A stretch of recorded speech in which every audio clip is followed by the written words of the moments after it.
Hi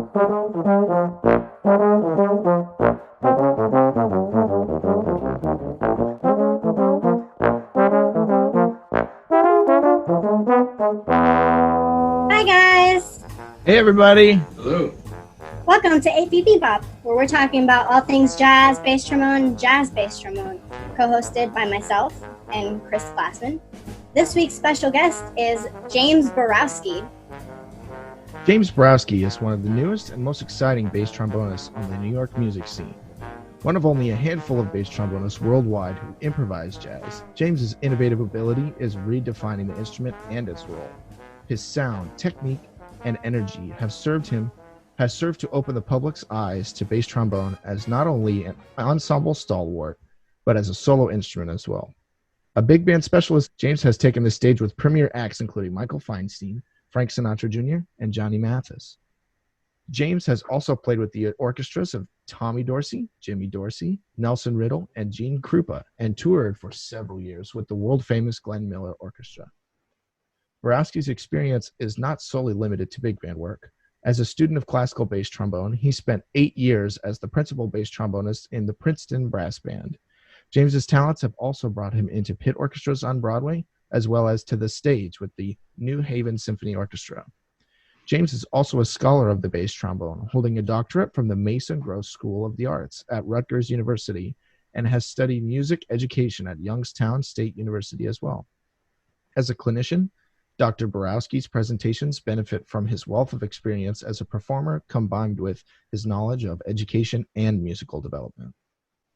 As a composer, he's finding new ways to use the bass trombone and bringing these new ideas to the forefront of music. Through composition and arranging, James is bringing his unique conception of the instrument to the ears of the public. His repertoire includes solo pieces for bass trombone, big band arrangements, some of which are in the Birdland Big Band's library, and small jazz ensemble compositions, these last being the launching point for a new recording project in the near future. You can read more about Mr. Borowski, view his discography, and get in touch with him on his website, jazzbassbone.com. Welcome. How are you doing, James? Good. Thank you for having me, Gina, Chris. It's our pleasure. Of course. This is going to be fun. What have you been up to during quarantine? Well, about the first week I was totally out of commission, just trying to wrap my head around it. But then luckily, my website hosting company went out of business, so I got to spend a couple of weeks redesigning my website with a new provider. Lowered standards, of course, quarantine can't stop Instagram or YouTube, and a few collaboration videos. I don't know if anyone's seen the Final Fantasy VII videos that have been popping up on Facebook. So those have been kind of fun. I did one with the Big Beat Big Band and a couple others that haven't come out yet. And then just trying to take care of some stuff around the house since I have the time, yard work and such. In fact, I received delivery of 10 beautiful shrubs just this morning. Have some fun putting those in. Do you have a green thumb? Is it just the nail? Green. Just the tip? Yeah, just the nail. Yeah. Well, Okay. for those of you that don't know, actually, Dr. Borowski has this.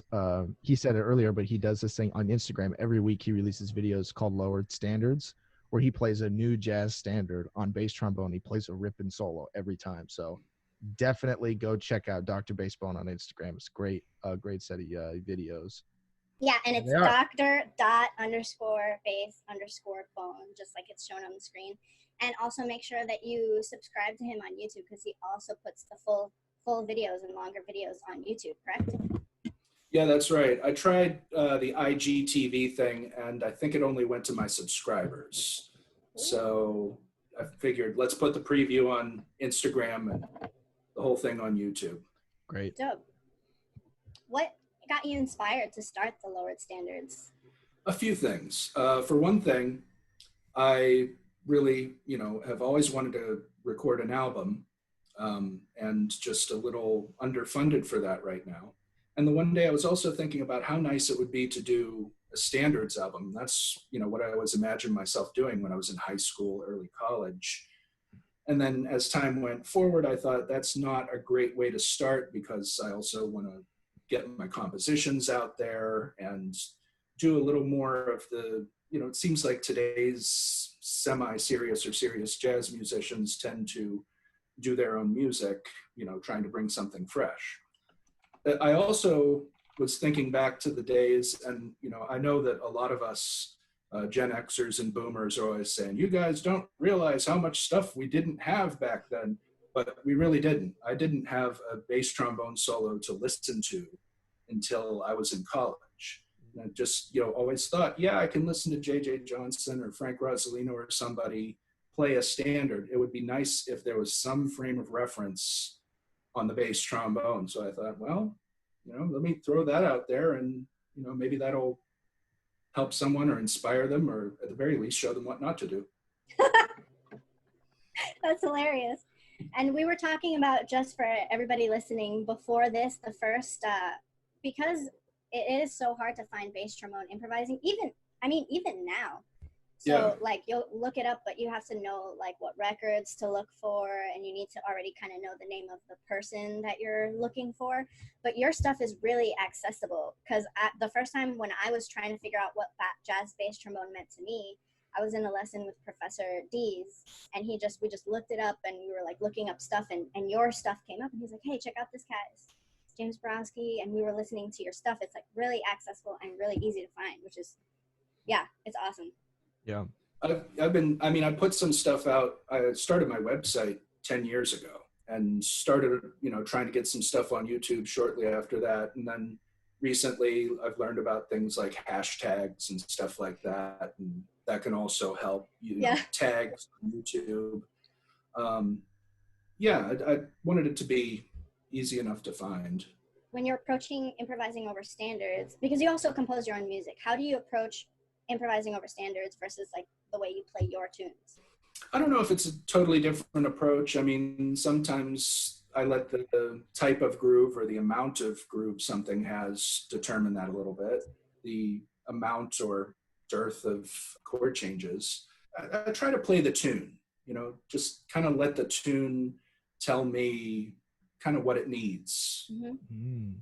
So, I'm always going to approach things in a similar way, in my way, but I might approach it different if it's Duke Ellington as opposed to if it's something that I wrote that's more modern.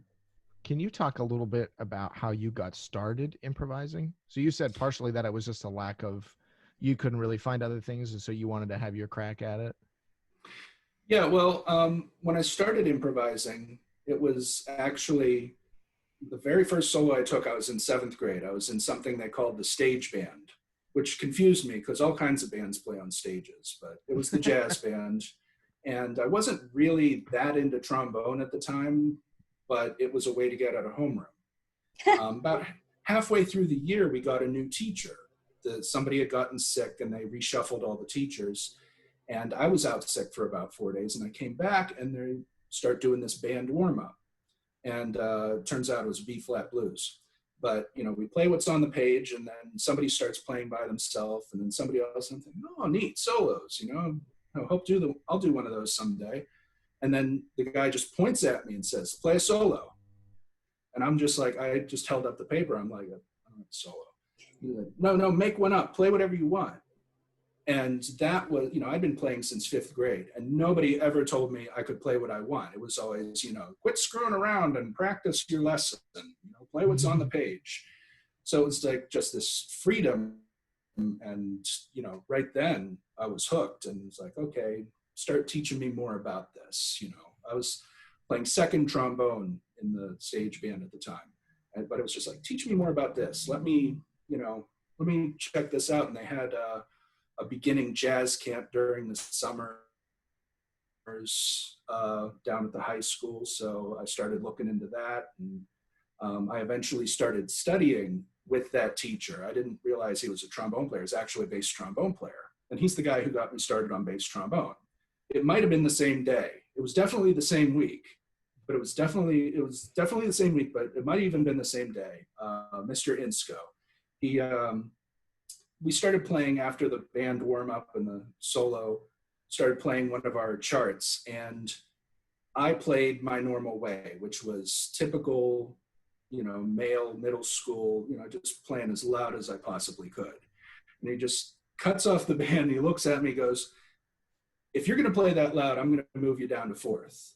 Okay, I'll be good. And he said, no, the fourth trombone, that's cool. It's actually called the bass trombone, and it's got the low notes, which are the most important. So bass trombone player can play as loud as he wants. And I was already out of my chair. And just telling everybody slide over. I'm sitting on this end now. So that really became parallel paths for me for a while, improvisation and bass trombone. Even though I was playing bass trombone on this thing, this 3B, this exact horn. It was just something I was interested in. And then when I got to ninth grade, they had 2 jazz bands at the high school. Their bass trombone player graduated, and they said, if you want to learn this thing, you can be in the top band.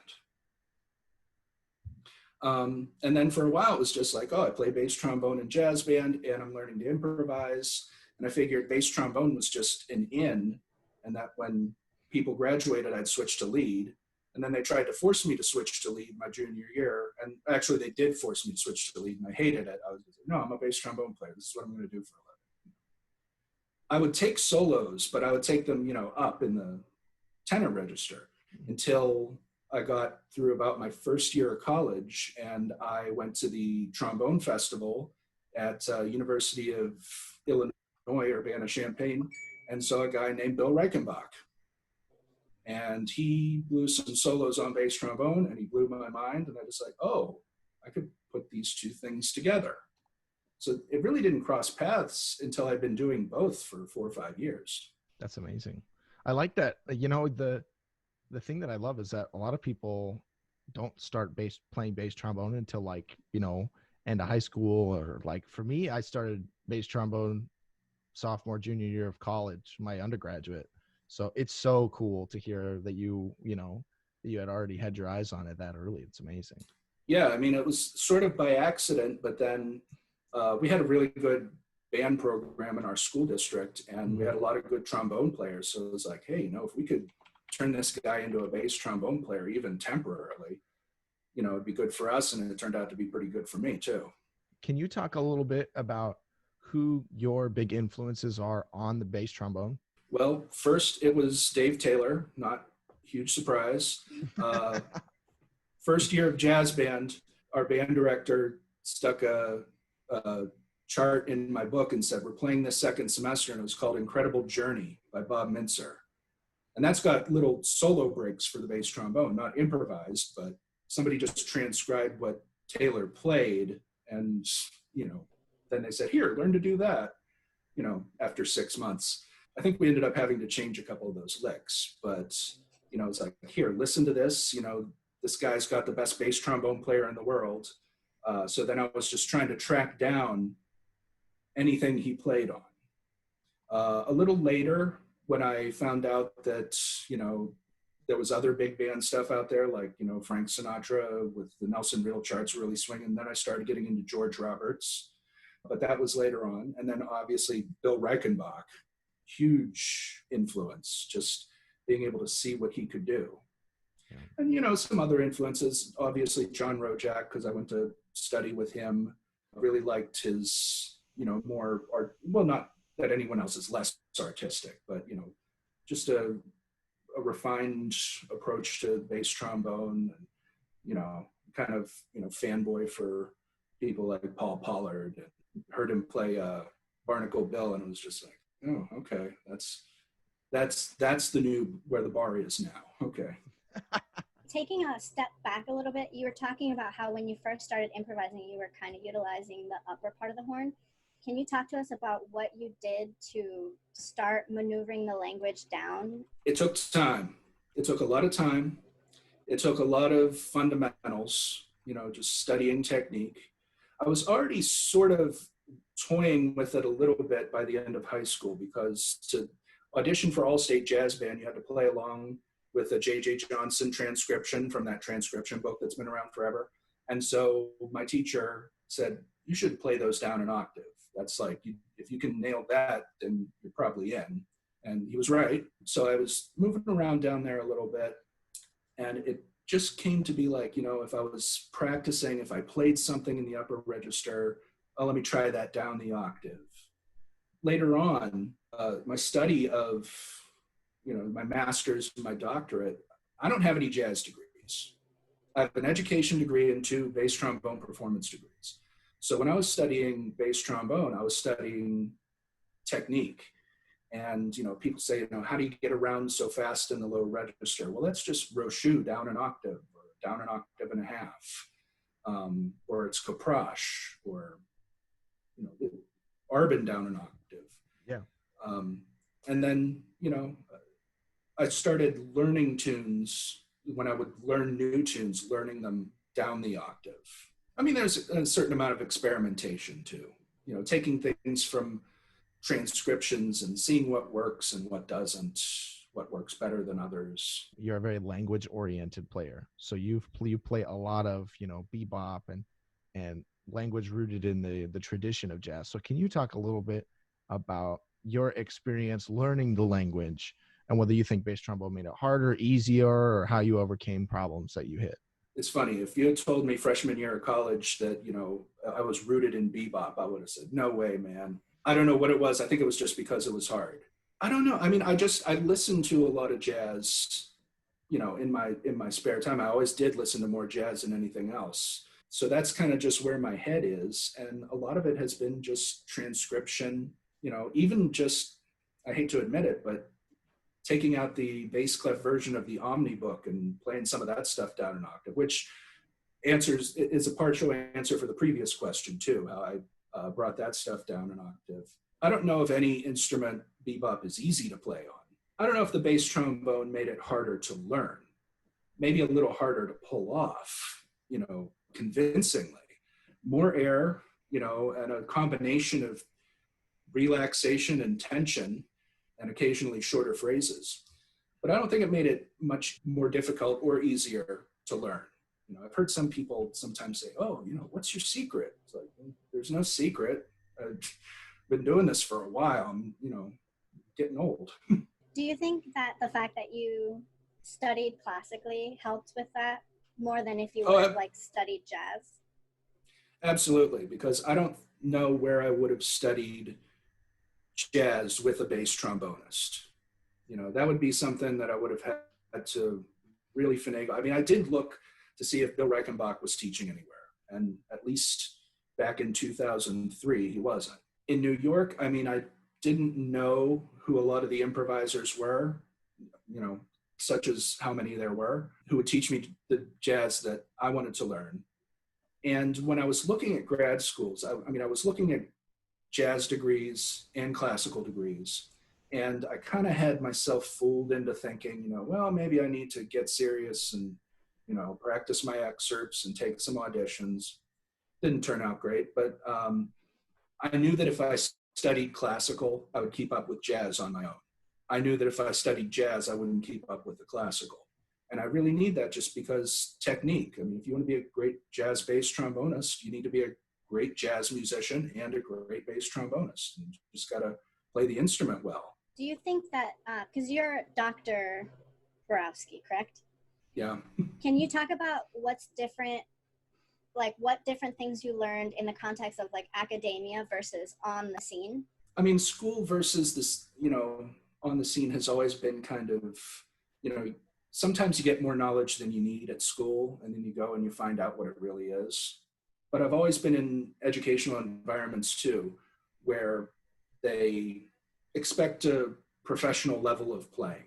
I learned more about interacting with other musicians and being part of a band on the scene, or really on the road with the Glenn Miller Band. It was different, but school had gotten me over-prepared. Funny, not really a funny story, but my first night on the band, there was barely a sound check and not really a rehearsal. So I'm winging it, and I'm not used to how short they're playing everything. Their cutoffs are in different places than I'm used to. It's not off on one, it's off right before one. Stuff like that, and missing of the horn choreography and stuff like that. And at the break, I went up to the band leader, and he was coming up to me and he was like, And I said, I'm really sorry about the cutoff here, and I know I missed an entrance here, and I know I hung over here, and he's looking at me and going,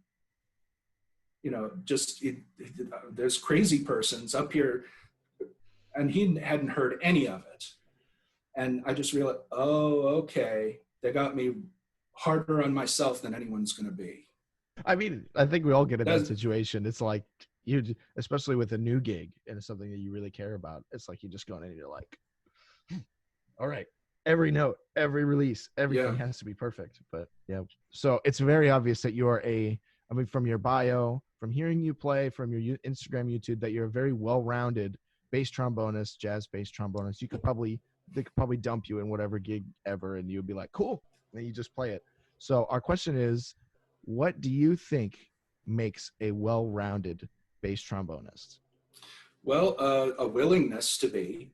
I've met some people that will sit around all year waiting for one opportunity to sub with a regional orchestra and just turn down gig after gig after gig because it's not just not what they want. Just an openness to it, an ability to listen to the musicians around you and match what's going on, a respect for style.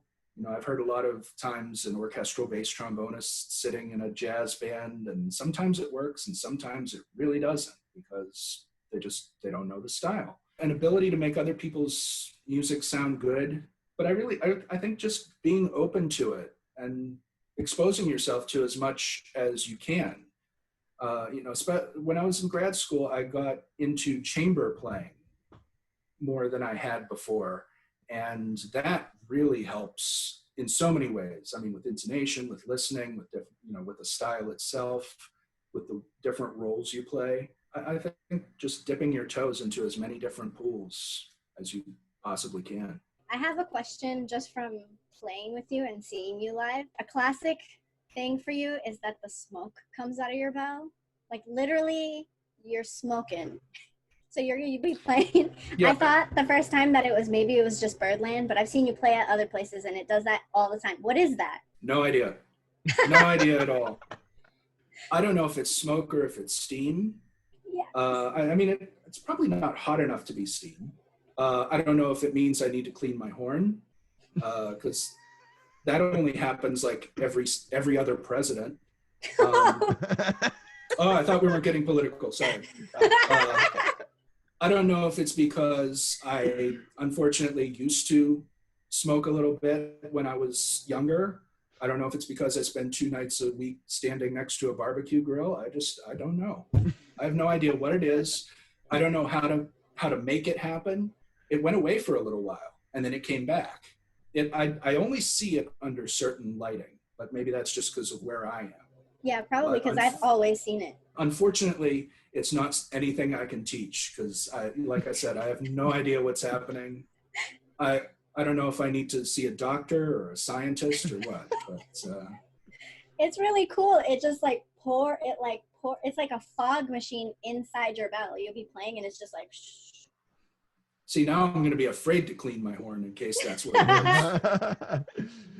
We have a restaurant here in Michigan called Smoky Bones. That's what you need to name your YouTube channel, Smoky Bones. Smoky Bones, yeah. Smoky Bones, amazing. Oh, that's so good. Going into the composition aspect, so you're a composer and you have your small group that you play with. Can you talk a little bit about what composition is for you and what the process of learning about it and what your compositional voice is? Most of it I learned on my own. I did take some jazz arranging when I was an undergrad, and I did also an independent study in jazz arranging with Conrad Herwig when I was at Rutgers. In fact, one of the tracks I sent you is a project that I had that semester. I don't have a single process.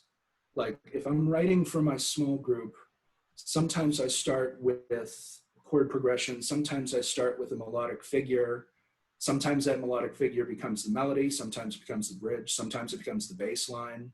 Sometimes it's just a groove or an idea or even a vibe. I'll hear a tune and go, oh yeah, I want to write something like that. And it usually ends up being totally different. I try to say, oh yeah, I'm going to write sort of a melancholy, sort of Radioheady kind of thing, and turns out to be this super happy, tropical, I don't even know what. Just like, okay, well, that became that. In fact, the project that I did with Conrad started out, it was going to be a funk tune, and then Finale played it for me, and I said, well, that doesn't sound very funky, but it does sound kind of Latin, the way Finale's playing it. Then that turned into one thing, and then it turned into yet another thing. And then when I'm writing for myself, whether it's in the group or whatever, I try to fill multiple roles when I can, especially in the small group. I try to get a chamber music mentality and, even give the rhythm section, notes once in a while to play, which always surprises them. Wait, these aren't slashes. I try to, fill where I can be playing a bass line and then a melodic line if it's not the same thing. So something down low, something up high, almost like something you would hear Bobby McFerrin do. Ba-da-da-dee-dee. I feel like this is a great transition to listen to that quartet or quintet thing. There's no comping instruments, so it's just bass, drums, and two horns, right? Yeah, actually, I conceived of my group as a quintet, but we couldn't find a piano player because it was 4th of July weekend. Oh, yeah. All right, cool. Let's take a listen.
That's killing. That was killing. You really use like the bass trombone, like the whole range of the bass trombone in your composition. Like that's awesome. How do you think the bass trombone affects like that, your composition of voice? I mean, obviously it gives me the low range, high range, but some of that is just, stuff that I learned, playing etudes, just, like, oh, I can be low, be high. We have our first live stream call-in question, and this is from Peter Uh-oh. Lynn. He says, ask James how it feels being the baddest cat around. Well, I don't know if I am or if I'm not, but it feels like this. Ask James how it feels being the baddest cat around. Well, I don't know if I am or if I'm not, but it feels like this. Whatever this feels like. It is nice, by the way. Hi, Peter. Just to start being in that place where, folks are starting to think about calling me and asking, because when I graduated with my doctorate and, came up to this area from, central Jersey, if there is such a place, things were very slow. I mean, that whole first year, I was sitting there thinking, geez, I might have made a mistake. It is kind of cool to be in the midst of things. That video was actually, I started to say, I conceived of it as a quintet. I also conceived of it with tenor sax, actually tenor sax, and on some tunes, flute. There's a thing at the end of one of Bob Mintzer's charts where Dave Taylor plays with the flute player. They play a line together. I think it's Mr. Phone Bone. And I thought of that and I was like, wow, it doesn't blend, but it goes together. You can hear both. And I wanted to do some of that, but I got Dave Pollack playing alto on that video, and alto works pretty well. I only had to change a couple of notes. That whole gig, we were lucky to get the videos that we did. I mean, that was just with an iPhone, probably an iPhone 6 back then. That was my wife's phone, because the recording stuff that I brought, all of it, I didn't get anything. I didn't get any video. My Zoom recorder was set to line in instead of microphone, so I got like 2 hours of silence. And then later I said, hey, do you have any pictures you can send me? And like, oh, these are videos. These are videos from the gig. So I didn't even hear most of that music for the better part of a year. This is a pretty lofty question, but I want to ask it. What is your vision as a composer? I'm still trying to work that out. I mean, at this point, I'm writing pieces. So it's not fully formed. Obviously I want to use the bass trombone, not just to exploit technique, but also to take advantage of the melodic capabilities, to write music that treats the instrument with, dignity and not gimmickry. I mean, I could probably get 10,000 views of me playing the bass line from my Sharona, but that's not really, where I'm trying to go in life. And just trying to be open and let my influences come from everywhere. Anything I've heard. I have maybe 30 some pieces in my small group book, and a couple of them are similar to each other, but most of them are pretty different. So really, I'm still exploring what that is, and I might be forever. Do you think there's any considerations you have to take when you're like arranging for the instrument? I mean, even like in a big band setting, it's difficult to arrange for an instrument in that register. It certainly can be. I mean, low note limits, or having something where you've got the bass trombone way down low and all the other instruments clustered together up high, that doesn't really work. I mean, the old adage is, that we play roots and fifths. That's what you teach in arranging class 101. I think that's starting to change a little bit. I think some people are starting to look and say, oh, you know what? He could play melody, or she could play melody. In the Birdland Big Band, Mark Miller writes a lot of our charts, and he's a fantastic writer. And there's one chart, I don't think we played it in a little while, where I have the melody with soprano sax, I believe. The fact that, people are starting to think of the instrument as more than something just honking down low. And I think most of the challenges that presents to people are just because they haven't thought about it much yet. I know what I can do. I know what the instrument can do. If I wrote more, and especially if I wrote more big band charts, and if they were, the ones that are any good, I'm looking into that. And even I'm trying to explore that a little bit, because I might not just be doing roots and fifths, but still using it in a more traditional light. I would like to, just since we're talking about arranging, just reiterate what a couple other people probably said to any aspiring arrangers out there: do not use the plunger with trigger notes. If there's one thing you take away from this interview, do not give me trigger notes with the plunger. From low E flat down to low B, it's off limits because hold the bass trombone in this hand, plunger in this hand. No, yes. So what's hitting the triggers? Mm-hmm. I've actually thought about getting one of those little helper monkeys to sit up here and do the triggers for me. Innovator. Something. You said that you learned a lot of the what you learned about composition on your own. Do you think that changed your musical voice, like your compositional voice? I think it allowed me the freedom to sort of find what that is, because anytime I saw a master class or took, a seminar in composition, they all say, well, it starts with the kernel of an idea and then you develop it as many ways as you can. It's like, yeah, okay, that's how Beethoven wrote his Fifth Symphony, but I've heard music that sounds like it's done other ways. And it also allowed me to sort of break out of, it's not a blues, so it has to be 32 bars. It allowed me to see that nothing has to be anything except what I want it to be. I am grateful for the arranging training that I got, though, because, it at least got me started. I don't claim to be the best at it, but a lot of the stuff I write works. I tend to write stuff that's a little too hard for me, especially for me, because then I start thinking, oh, this would be cool to play, and then I actually pick up the horn, and I can't complain. Yeah, I can't complain to anybody. Hey, what are you doing to me? Live stream question. This is from Jim Lane. And they said, I'm about to start my master's degree in trombone performance. I'm hoping to continue both my jazz and classical studies, and he's asking if we have any suggestions and tips for going into a master's program. Well, I found my master's program allowed me the most freedom of any of my degrees. In some ways, I feel like it was the easiest. The expectations weren't at the easiest, but the schedule was. You take advantage of the time, definitely take advantage of the time. Because, master's programs vary a little bit, but it's, in some ways, I felt like I was getting a degree for practicing. If you're going to study both classical and jazz, you're going to have to be diligent, because depending on your school and which, degree program you're in, you may find that genre or the other kind of gets pushed to the side. If you stick with it, though, you can do both. You'll be busy, very busy. Like I said, I don't have a jazz degree, but I played in jazz ensemble every semester that I was in grad school. I played in the jazz trombones every semester that they existed until I graduated. Keep on top of it and just enjoy the time and take advantage of it. The music business has changed a lot, I imagine, since when you first started working in New York. Can you talk about how it's changed? Or maybe it hasn't, I don't know. Since I got to New York, I don't know that it's changed that much until like March 14th. A few things have gone away. It doesn't seem to grow as much as it diminishes. Don't have new clubs opening. And I don't know, this is a your mileage may vary kind of statement. Seems like it might be a little easier for people when they arrive to get a foot in the door, but that could just be because some people might network better than I do. I would, say that I probably could network better, and definitely could have when I first started. Yeah, I don't know that it's changed all that much in 9-10 years from my perspective.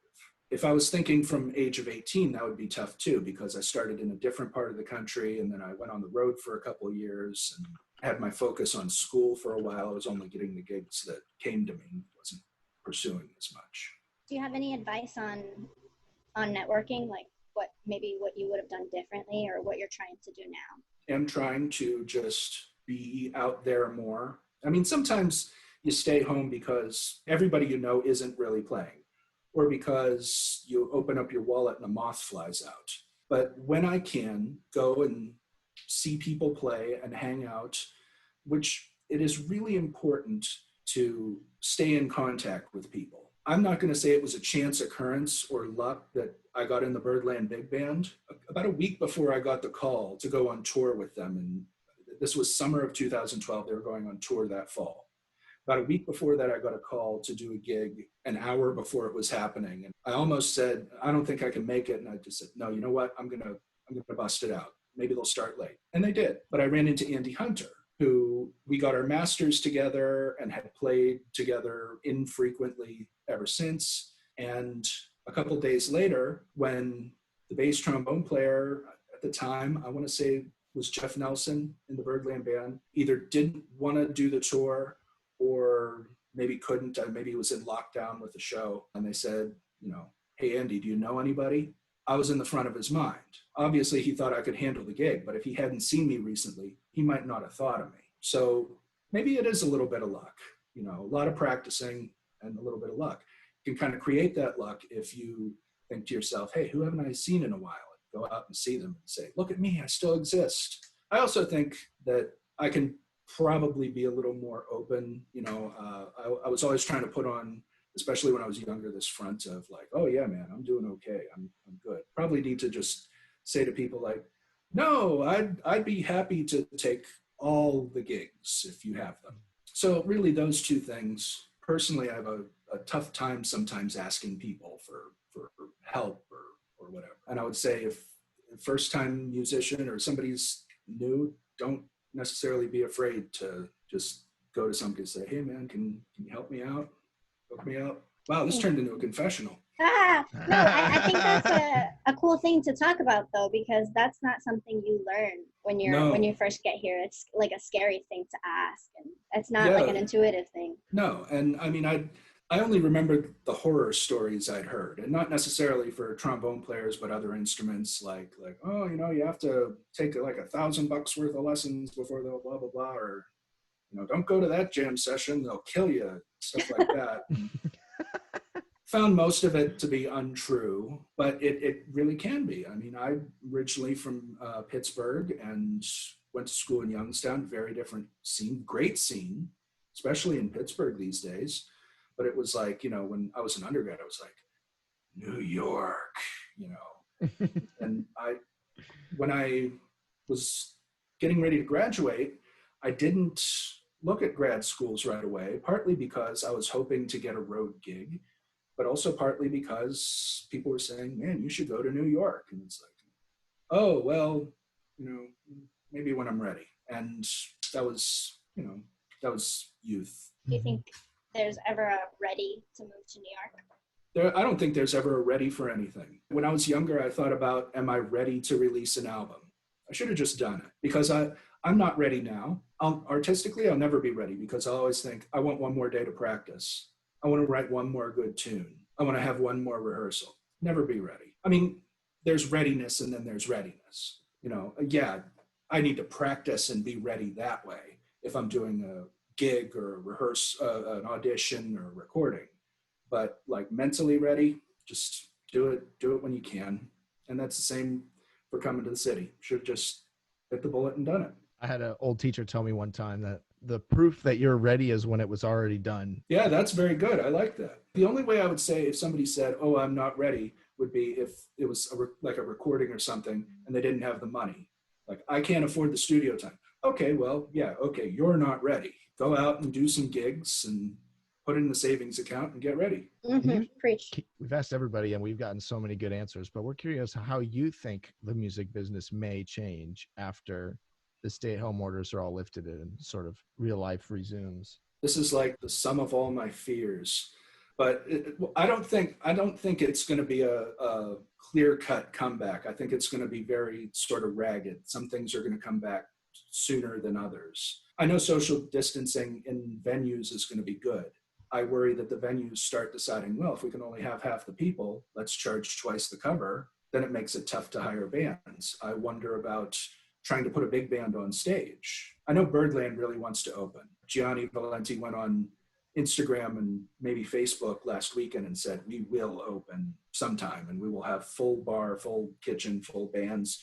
But I don't know if they can put a big band on stage or if you're going to have to sign a waiver to be able to do it. One thing that might be more positive is that we've all got a lot more respect for the online thing. And that was, I mean, it's like, okay, boomer, see, the internet's not such a bad thing after all. I do think we should try and figure out ways to monetize it a little better. I think that anybody with a day gig or a side hustle or, a side job, I think if there's any stigma to that, it's going to go away. But I really don't know. I think it will come back at some point, but I just think it's going to be slow. especially if there's a second wave. Yeah. We better talk about something happy.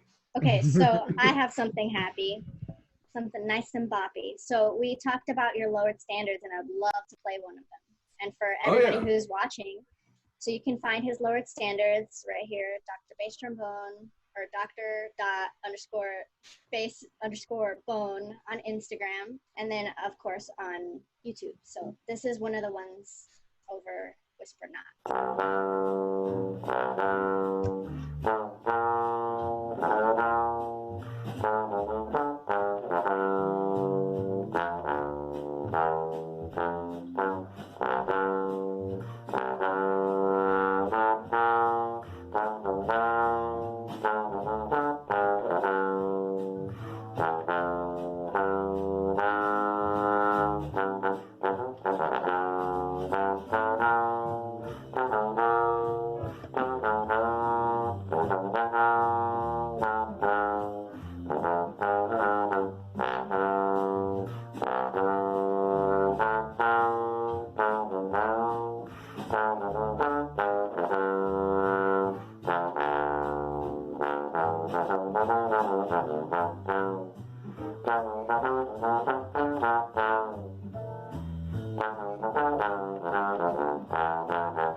Yeah.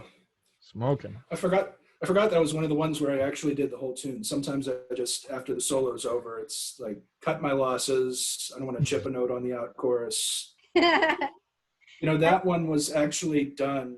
That was the first one I did in the quarantine. That was St. Patrick's Day. And so all of this since then. Yeah. Wow. That's a lot of growth. That's impressive. Yeah. And then for everybody watching, this is like, well, I don't know what number that is, but I know that I saw up to like 43, but you do this with like standards. So for anybody who's ever curious about approaching standards like a bass trombonist, go to his Instagram and subscribe to his YouTube. It's really dope. You have like a lot of stuff, resources there. Yeah, that was number 33, I think, and I did 43 yesterday. In order to make sure I stuck with this, I started by just saying, I'm going to go around the alphabet. And then I put it all in my phone as like events on my calendar. So every Monday it's like, hey, you're doing a tune tomorrow, So I did that, and then I decided to go alphabetically by composer. And I think when I get through that, I'm going to drop the alphabetical thing because I'm pretty well committed now. And so far I've only run into trouble with the letter K, because other than Killer Joe, I want to keep the standards really standard. I could find a tune, but K, it had to be Killer Joe. Q, I did Corcovado because then the parentheses, Quiet Nights of Quiet Stars. X, I just gave up and played Equinox because it had an X. And Z, I just played blues. I can't find it. And yesterday I gave up because we were back to Q, and I just I'll play, what did I play yesterday? Well, you have to go to my Instagram or YouTube to figure that out. I have the next cue for you. Next cue? Quasimodo. For the next time you get to cue.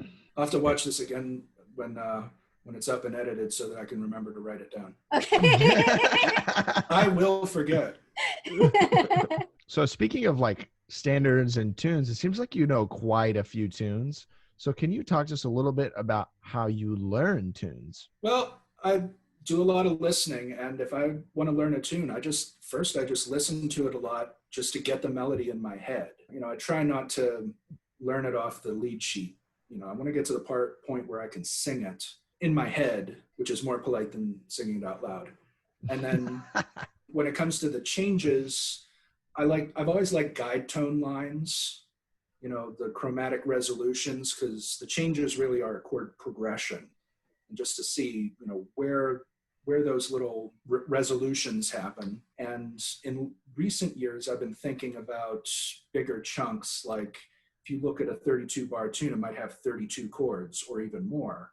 But then to just say, oh, this first 4 bars is a 2-5-1 in this key, and then the next it's a minor 2-5 going to another 2-5, and just thinking of it in bigger chunks like that. And I've also found with all the real standards, Great American Songbook type tunes, there are a lot of gimmicks that a lot of them sort of, it comes along, oh, it's that thing again.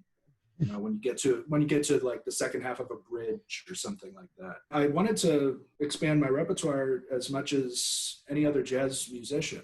It's never enough to be, oh, he's the bass trombone player who can play a little jazz. I more wanted to be like the jazz musician who plays bass trombone, because I didn't want to be one of those people like, oh, well, what can you play? I'll play whatever you want. I mean, everybody's got tunes they don't know yet, but I don't want to have to say, no, not that one more than once or twice in a row.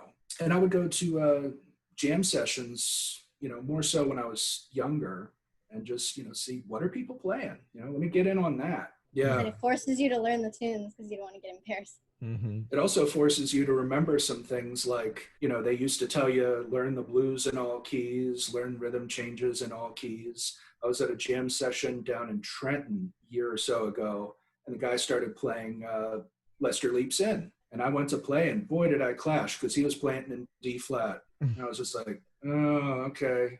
Got to start practicing rhythm changes in other keys. All right. I wouldn't say part of my routine, but something I try to do is just test myself on blues in all keys, Lately, I've been trying to play tunes in strange keys, because it's like, oh, just friends. Oh, yeah, let's play it in F. Well, try and find the first note if you're playing it in A flat.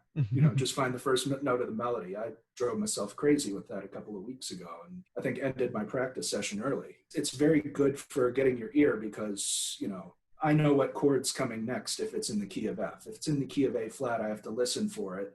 I might not be able to say off the top of my head what chord it's going to be, but I know what sort of sound it's supposed to be, and find where the third and seventh are. So you said that when you do these, you have like a reminder on your calendar on Monday or whatever, and then, the next day you have to post a video. Is that how you approach practicing too? Are you the kind to kind of write down goals? When it's crunch time, definitely. When I don't have a lot of time. I used to be a lot better about goals. And actually, to continue the therapy session portion of our talk, right before the before the quarantine, I read something that said motion does not equal progress or something like that. And I started thinking about that, and I realized I'd gotten really caught up in my short-term goals, get on sub lists, get people to call me, make a lowered standard. And I really hadn't done long-term goals in a while. So I started really thinking about that. And then, of course, I want to do this by this date and do that by that date. And, a week and a half later, I found out that, well, now all of that is off the table. So, I could ask people to get on their sub lists now, but nobody's subbing. There's no sub lists. I've used this quarantine really as an opportunity to get back to that because there's so little to do other than what we're doing now. I want to make sure that I hit the ground running. I want to have my plans in place, even if I don't have specific dates, like day 1, I want to do this, and day 3, I want to do that. And I want to keep my chops up too, because I do not want to show up to my first gig back and say, oh, sorry guys, COVID chops, because I think a lot of people assume like they're going to know weeks in advance when their first gig is going to be. I'm under the assumption that I could wake up on Friday morning and say, hey, we're hitting at the club 5:30. If I haven't played in 2 months, I have to, I can't show up to that. When I really get into my routine, I have a routine that I sort of cobbled together just for my fundamentals, my warm-ups, my maintenance. But unless I've got something coming up, I just kind of go, okay, what do I feel like working on today? Which is sort of a new thing for me. It always used to be very structured.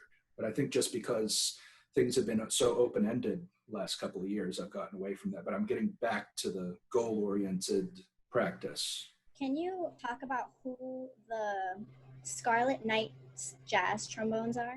Okay, so that's the jazz trombone ensemble at Rutgers University, Mason Gross School of the Arts. We came together, I think the second year of my master's. We did some kind of trombone feature with the big band my first year, won a Conrad's charts. And then he thought, let me put this together. And he got me involved in it. I was all about it. Tootie's Trombones is my favorite album. So if it's a jazz trombone ensemble, I want to be in it. We played for a couple of years and I did the independent study with him in arranging. And I brought that tune in. That's the one that I wrote to be a funk and turned out to be more of a Latin. And I brought it in and it was me playing this melody, which is sort of offset from the bar with the rhythm accompaniment. And he said, why don't you do like a Jocko thing? And just have that be the melody and nothing underneath it except drums. And I did that and kind of, okay, yeah, I like this. And then I was also taking a class, my theory elective was counterpoint. So we analyzed a lot of Bach fugues and we wrote a couple of fugues. He'd give us a fugue subject and then tell us to rip off a chord progression from Bach and do that. And I remember thinking, I wonder if I could do this with jazz. And I thought, well, the easiest thing would be rhythm changes because it's repetitive and I'm familiar with it. The melody sounded to me a little bit like there were some Thelonious Monk things. So it's monkey without the E, monkey see, monkey do for the imitative part of the fugue. And this was actually one of the tracks that won us the Kai Winding Award in 2011. We didn't end up playing it at the festival because it was probably too much for the rhythm section to be able to rehearse, but that's what that is. All right, awesome. So we're going to show everybody the track and monkey see, monkey do.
Woo! Amazing. Dope! I don't know about everybody else, but I vote that you should do like I'm gonna go to your stuff. Everybody should go. You need to show up to your shows when you do this music because you're an amazing writer Oh, thank you. It's really good. and player. I mean, I'm a little self-conscious about my writing lately, so that is very, very awesome to hear. Speaking of like recordings and audio and stuff like that, right now, like the new hot thing is everybody's doing the remote recording videos and stuff. That's like a lot of sound and audio recording production and like just so many videos that you have to do.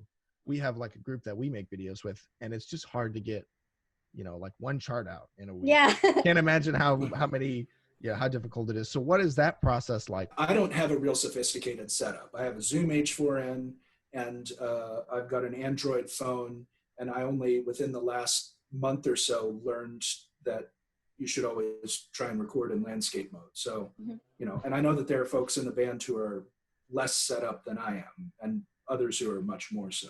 It's just tough with, the bigger the group is, the tougher it is, because you might be waiting on someone, and then you say, are you going to do it? Or what about the recording stuff that you've done with Peter Lynn? You're talking about Final Fantasy VII stuff. Can you talk a little bit about that recording process?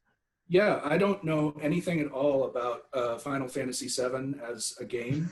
I just know 3 or 4 songs from it. Just called me up the one day or emailed me, and was I interested? And that's my phone on a tripod and the H4n. He has his drummer lay down a track over the MIDI, and then I just try and get it in as many takes as I can. I mean, that's been pretty much what it's been with all of them. it seems like the more we go on, the more he's sort of like, pushing me with my parts getting tougher. He says, now you're Especially, stuck doing it. yeah, no, well, wait till the next one comes out. What's it? Under the Rotting Pizza, I think it's called. It's just kind of like me by myself, and then the other trombones playing creepy stuff. It's gonna be That's it's great. Gonna be really cool. That sounds so dope. cool. Can you talk about how much relationships have to play in a part and just how you fit in a music scene? I've played very good music next to people I didn't like. I played very bad music next to people I liked, and vice versa. Played with a really good friend on my chamber recital. We crashed and burned. It helps, primarily if you know somebody as a musician. If I play with a lead trumpet player a few times, I start to know what they're going to do before they do it. It certainly helps if you're in a good headspace and happy and you're not thinking about, wrapping somebody's instrument around their neck. And it certainly helps you build future gigs. I mean, that's a big part of networking too. There's 100 good bass trombone players in town. So if they're all equally good, you're going to call your friend. If there's a bass trombone player who's like this good and one who's this good, but this one's an asshole, you're going to call this one. I said yesterday to my wife, I said, my interview is going to be the first one that's totally clean, totally. just blew it. Everyone has tried. Nobody has succeeded yet. It's hard. Sometimes you're in it, Yeah, sometimes it just... Can you talk about what it's like leading your small group? It's so satisfying. I mean, just to have the freedom to, make some musical decisions, to have that much freedom to improvise, and not to be a bit player. I'm always more satisfied in a smaller group than a larger one, at least as far as my participation. I always felt like I had more to do when I was in a wind ensemble. I had way more to do when I was in a trombone quartet. So in that ensemble, it's like, I'm not in the back row. I'm not going to be the last section the maestro has stand up. I'm a little selfish when it comes to wanting to play. Some people aren't. People who make a living in orchestras can't be selfish at all. They have to be content with the fact that they might only be playing 10, 15, 20% of the total musical output. I'm not. I started doing this because I wanted to play. I mean, I knew that even in fifth grade, when I didn't necessarily want to be a trombone player, it was like, if I'm going to bother doing this, I want to play. So that was really the greatest thing about it. And you could sort of tell that people were having a good time in that video we saw earlier. And that's something I want too. If I can get people kind of moving in their seats and if they're kind of having a good time, that's a really rewarding feeling. I've been to too many jazz clubs where everybody's sitting, everybody looks like an oil painting, just sitting there listening to the really, intellectual kind of thing that's happening. Some of them don't get it. I don't want that. If that makes people think I'm a little dumber, I'm okay with that. You brought up a good point talking about different types of ensembles. And earlier we were talking a little bit about style, but can you talk about how you approach different ensembles or maybe suggestions for people on approaching different ensembles? When in Rome, do as the Romans do. If you're in an unfamiliar setting, see how everyone else is playing and go along with that if it's unfamiliar. But really, I mean, respecting the style and listening and trying to match and just not sound out of context. I always felt, even before I knew what I was talking about, if I do now, that bass trombone was specialized enough. As I found more styles of music, I found that I could get different types of enjoyment out of them. So just being in the moment, participating, listening, trying to have some foreknowledge of it, but if not, an awareness of what's going around you, follow your lead player. All those things can help. We do this question every week because we always get really good answers, but can you talk about some of your bucket list gigs, whether you played them or you haven't played them? I've done a few. Leading my own group was, that was probably the first thing ever on the list. Go on the road, which I was lucky enough to do for 2.5 years with the Glenn Miller Band and do 2 tours with the Birdland Big Band. I always wanted to see what that life was like. And those were 2 very different kinds of tours. And I'm glad I did the Glenn Miller Band first, but it was cool to see more of the country that I lived in. I can only claim 47 states, and I only did 46 of those with the Miller Band. Somehow we definitely missed Alaska and Hawaii. They went to there, I didn't. somehow we missed the Dakotas. I don't know. But I got North Dakota with the Birdland band, so that's cool. And another one, a huge one, and I think, if I may say so myself, being in a weekly big band, really anywhere in the country, but especially here in New York, there's only 4 or 5 weekly big band. I think there's only 4, or there were. When you look at the other bands and who's playing them, Doug Purviance with Vanguard, Taylor with Mingus, Earl McIntyre with Arturo.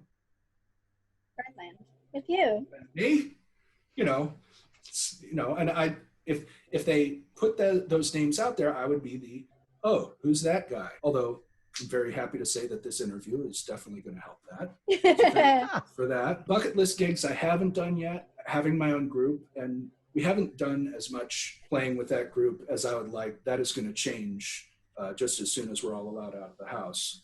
But someday I would like to headline a major club. I know that's a long way off, so that's why it's important to get started now. I'd like to participate in a minor festival and a major festival, not harmonically, just, do a small festival and eventually someday do one of the big ones. Releasing an album has always been there, and it's been elusive, but it's going to have to happen very soon. And then there's one that I sort of have done, but it's still on the list. It's not really checked off, and that's to play at the ITF. I played there with the Scarlet Knights Jazz Trombones. Someday I want to go there and do my own thing. When you were traveling with the Glenn Miller Band, just because you talked about this right now, I imagine you got a kind of little taste of a bunch of different scenes. Would you say that New York is still your favorite? I also really like Japan. We got to go to Japan 3 times for about 5-6 weeks at a shot. I think they still go every year. When you say different scenes, there are some really different scenes. Sometimes, we're playing in downtown Indianapolis, and sometimes we're playing in Salina, Kansas, and there's nothing wrong with that. But, little state theater, little towns, we played all kinds of venues. One time we played in a place called the Onion Shed, which was a building where they store harvested onions. So there are some very different scenes. But onions are amazing. Oh yeah, try and imagine life without onions.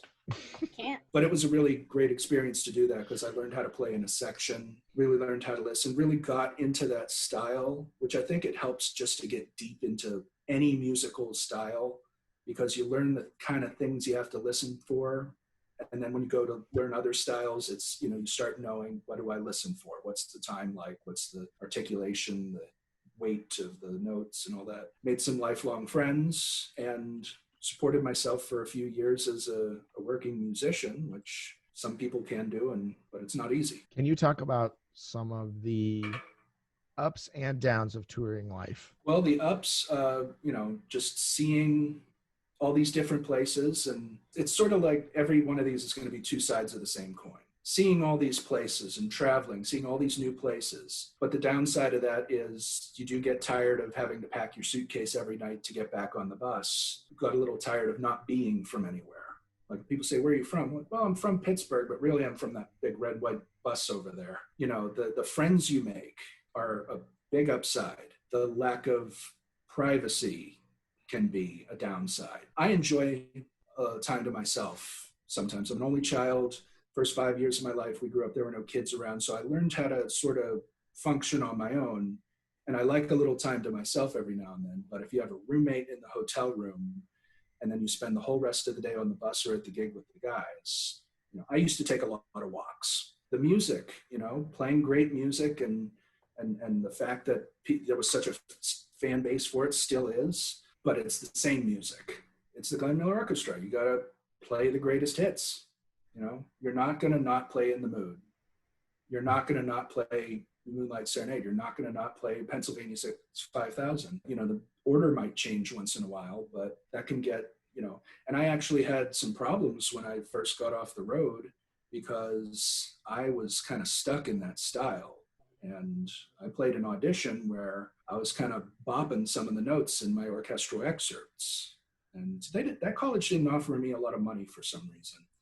Had to kind of get out of that headspace. Touring with the Birdland Big Band was a little different. We got single rooms about half the time. The music changed up a little more. The tours were shorter, which you could say is good or you could say is bad, because the longer the tour, the more money you make. I have one for you.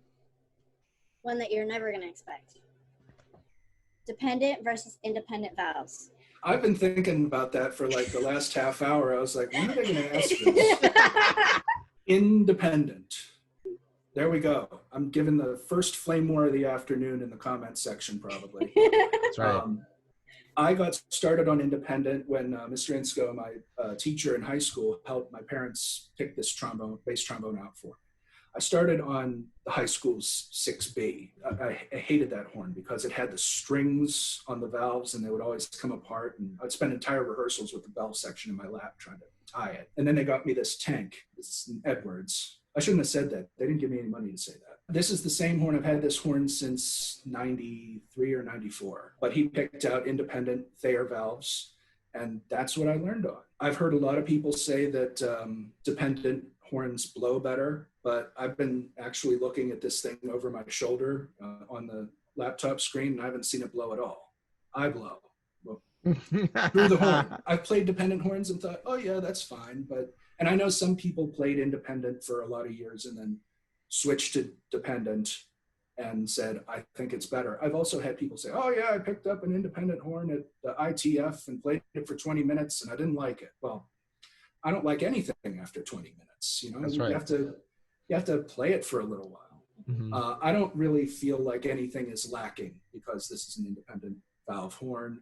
And certainly having that, like the F in second position, the low F in second position, the F sharp in first position, kind of helps when you're going through some of these fast lines down low. One more question for you.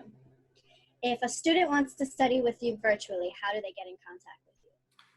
Go to my website, jazzbassbone.com, and there's a contact me link up there on the upper left. And if you click it, it'll have a form that you can contact me through, and that'll send it right to my email. Not like my old website where it sent it to some weird email. This one just connects right to my Gmail. I'll get it right away. I've tested it myself, emailed myself a couple times through the website. So. And then you have right here in this part of the website where you can get on his Instagram, you can find him on Twitter, find him on Facebook, and find him on SoundCloud. Yeah, and I got to get some more stuff on that SoundCloud for everybody. But jazzbassbone.com. Yeah. You took it. You took the website domain. Yeah, there's it was 2010. I was like, if somebody hasn't grabbed it already, it's yours. Yeah, I mean, just, you know, so amazing. Thank you so much for your time. This has been such a fun interview to do. Yes. Amazing. I've enjoyed it very much. Thank you for thinking of me and having some great questions, great talking points, and just thanks for everything. Of course. It's our pleasure. And then remember, everybody, get on his website, find him on Instagram, find him on Facebook, James Borowski, jazzbasstrombone.com. Bye, guys. Yeah. Yeah. See ya.